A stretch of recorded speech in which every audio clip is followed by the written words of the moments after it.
আবু দাউদ শরীফের মধ্যে আছে وعن عبد الرحمن بن أبي ليلى عن أسيد بن حضير رجل من الأنصار قال হযরত আব্দুর রহমান ইবনে আবি লাইলা নবীজির সাহাবী উসাইদ ইবনে হুযাইর সম্পর্কে বললেন, আনসার এক সাহাবী, বাইনামা ইউহাদ্দিসুল কওম, ইনি একদিন সাহাবাদের সামনে কথা বলতেছিলেন, কয়েকজন সাহাবীর সামনে ইনি কথা বলতেছিলেন। হযরত আব্দুর রহমান ইবনে আবি লাইলা বলেন, ওয়া কানা ফীহি মিজাহুন আও মুজাহ, এই সাহাবী ছিল একজন রসিক মানুষ, কথা বললেই মানুষ হাসতো। কিছু মানুষ আছে দেখবেন কথা বললেই মানুষ হাসে, মানুষরে হাসায়। এই উসাইদ ইবনে হুযাইর ছিল ওই প্রকৃতির সাহাবী, উনি কথা বললে সাহাবারা হাসতো। ইউদহিকুহুম, ইনি কথা বলে বলে সাহাবাদেরকে হাসাইতেছেন।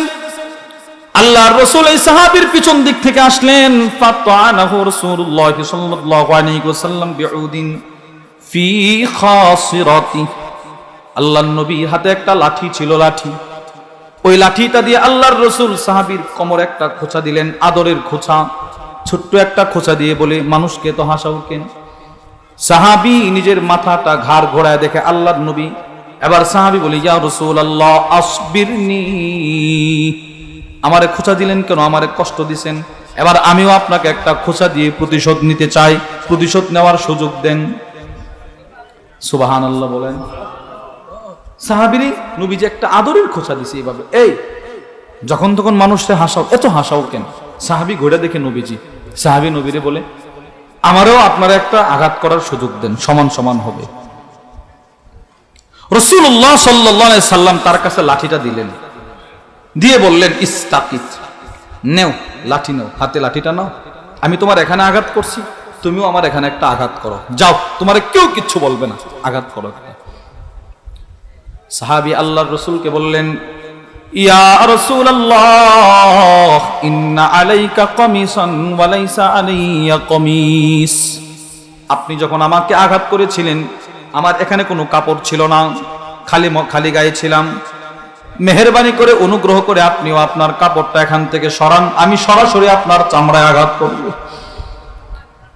ফারাফা আন-নবী সাল্লাল্লাহু আলাইহি ওয়াসাল্লাম আন কামিসি, আল্লাহর রাসূল নিজের দুইটা হাত মুবারক দিয়ে নিজের জুব্বা মুবারকটা উপরে উঠাইলেন, নবীজির কোমর মুবারকটা প্রকাশ করে দিলেন। সব সাহাবারা নবীজির কোমরটা এক নজর দেখার জন্য হোড়াহুড়ি শুরু করে দিল। এবার সাহাবী পিছন দিক থেকে আল্লাহর রাসূলকে ফাহতাদানাহু, নবীজিকে জড়ায় ধরলেন, ওয়া জাআলা ইউকাব্বিলু কাশফাহু, আল্লাহর নবীর কোমরে একের পর এক চুম্বন শুরু করে দিলেন, চুমা দিতেছেন।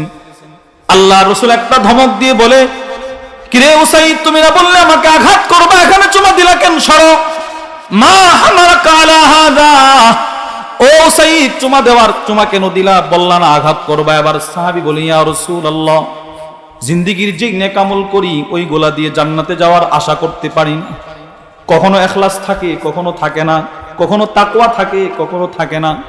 ওগো আল্লাহর নবী, আমি আপনার শরীরে আমার দুইটা ঠোঁট লাগায়া আমার পরকালের পথগুলাকে সহজ করতে চাই। এই যে সাহাবী নিজের দুইটা ঠোঁট নবীজির কোমর মুবারকে লাগিয়েছে, তার দুইটা ঠোঁটের দাম কত হয়েছে জানেন? বুখারীর মধ্যে আছে, এই ঠোঁট দিয়ে যখন তিনি আল্লাহর কোরআন তিলাওয়াত করতেন, আকাশের ফেরেশতারা দলে দলে তার তেলাওয়াত শোনার জন্য চলে আসতো। এতটাই দামি আল্লাহ তার ঠোঁটে বানায় দিয়েছে।